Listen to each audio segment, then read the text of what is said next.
이쯤 가면 막 하자는 거죠. 2003년 노무현 대통령은 검찰 개혁과 관련하여 검사들과 토론을 진행했었습니다. 이 당시 노무현 대통령이 어떻게 검사들의 논리, 태도, 프레임을 단숨에 무너뜨리는지 같이 보시죠. 검사들은 한 가지 건의할 일이 있습니다. 대통령께서는 저희들이 인식하기에 토론의 달인으로 그렇게 생각하고 있습니다. 하지만 저희들은 토론과는 익숙지 않는 그야말로 아마추어들입니다. 겸손한 듯 하면서도 본인들은 약자, 대통령은 강자라는 프레이밍을 유도하는 검사들입니다. 께서 검사들을 토론을 통하여 제압하시겠다면은 이 토론은 좀 무의미하지 않겠나. 보나마나 대통령님의 승인이 있습니다. 우리는 이대로 당하는 입장일 뿐이다 라는 식의 선제 방어 논리를 펼치는 검사입니다. 이에 대해 노무현 대통령이 어떻게 대응하시는지 한번 보시죠. 이렇게 하죠. 그 토론의 달인이므로 여러분을 제압할 수 있다라는 이 전제에 대해서 저는 동의하지 않습니다. 또 설사 그렇다 하더라도 제주로서 진실을 덮으려고 하는, 내가 잔재주나 가지고 여러분들하고 대화해서 여러분들을 제압하려고 하는 그런 그 인품의 사람으로 좀 비하하는 그런 뜻이 들어 있습니다. 노무현 대통령은 본인은 상대의 말에 동의하지 않음을 명확하게 전달하면서 상대의 겸손 공격을 모욕 프레임으로 되받아쳤으며 상대의 의도를 명확하게 캐치하여 굴욕을 주었습니다. 난 상당히 그 모욕감을 느끼지만 이 자리에서 모욕 안 느끼도록 하고 토론에 지장 없이 서로 웃으며 넘어갑시다. 토론의 달인이 아닙니다. 저 다시 말씀드려서 여러분들에게 토론 솜씨를 보여줄 생각은 없습니다. 없고요. 또 그렇게 제압할 생각도 없습니다. 마지막으로 개인적 감정을 명확하게 표현하면서도 웃으면서 긴장을 완화시키는 품격을 보여주죠. 다음은 한 검사가 또 다른 질문을 합니다. 근데 대통령께서는 선거 과정이나 취임 후에도 검찰의 정치적 중립을 보장하겠으며 검찰 수사에 영향력을 행사하지 않겠다고 약속을 하셨고 저희들은 그것을 믿고 싶습니다.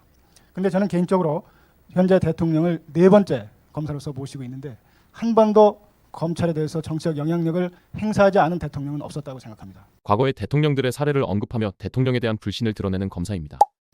다만 우리 대통령께서는 워낙 일관된 신념과 소신을 가지고 계신 분이기 때문에 약속을 지키시리라고 저는 생각을 합니다만은, 그러나 이것은 대통령 혼자만의 그런 결의만 가지고 되는 것이 아닙니다. 대통령 주위의 친인척이라든지 또는 최근에 형님에 대한 어떤 해프닝 이런 것을 포함해서 주위에서 또 생길 수가 있습니다. 그리고 갑자기 해당 내용과 관련 없는 대통령의 친인척 이슈를 언급하는 검사입니다. 그래서 저희들은 시스템을 좀 만들어 달라. 민주주의라는 것이 법치가 아니라 인치가 아니라 법치입니다. 노무현 대통령은 검찰의 의도가 섞인 질문에 어떻게 대응하였을까요?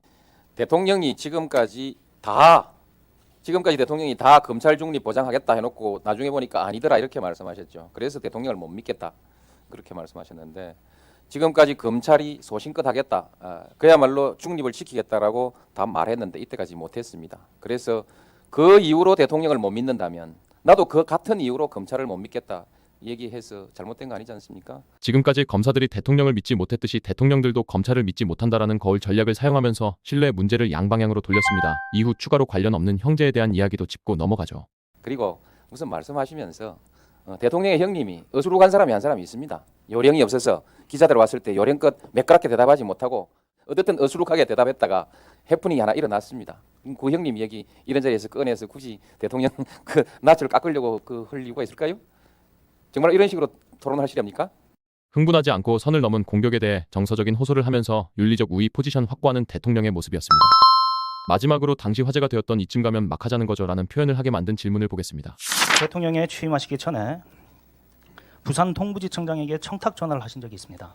그것은 뇌물 사건 관련해서 잘 좀 처리해달라는 것이었는데요. 신문 보도에 의하면은 그때는 왜 검찰에 전화를 하셨습니까? 그것이 바로 검찰의 정치적 중립성을 훼손하는 발언이었다고 생각하지 않으십니까? 검사는 대통령의 과거 청탁성 행동을 언급하며 신문 기사의 내용이냥 돌려서 공격을 합니다. 이쯤 가면 막 하자는 거죠. 검찰개혁과 관련 없는 이야기로 선을 넘은 부분에 대해 웃으면서 감정을 드러내는 노무현 대통령입니다. 이후의 대답을 들어보시죠. 우선 일이 되면 양보 없는 토론을 할 수밖에 없습니다. 청탁 전화 아니었습니다. 분명하게 청탁 전화가 아님을 명시하는 대통령. 잘 봐주라 못 봐주라 청탁 전화 아니고요. 그 검사도 지금 이 토론 보고 있지 않겠습니까? 우리 해운대 지구당에 당원이 사건이 계류되어 있는 모양인데 위원장이 나한테 억울하다고 자꾸 고소를 하니 혹시 못 따들은 얘기가 있는지 그 위원장이 가서 하는 얘기를 한번 들어주십시오. 그것뿐입니다. 내 경험으로는 우리 검사들이 그 정도로 사건을 그르치진 않습니다. 전화에 대한 상세 내용과 검찰들의 위신을 역으로 높여주며 청탁이 아님을 주장하는 모습입니다. 열린 검찰 아니겠습니까? 억울하다고 호소하는 사람이 있으면 얘기를 한번 들어주는 정도. 나는 그 검찰을 그 정도 그렇게 신뢰했고 실제로 그 검찰도 그 영향을 받지 않았을 거라고 생각합니다. 검사들의 조롱 속에서도 상대를 존중하면서도 논리를 굽히지 않던 대통령. 강한 권력 앞에서도 당당히 맞섰던 그의 토론 태도. 지금 우리에게 더더욱 그리운 모습 아닐까요? 당신이 기억하는 노무현 대통령의 말 한마디 댓글로 남겨주세요.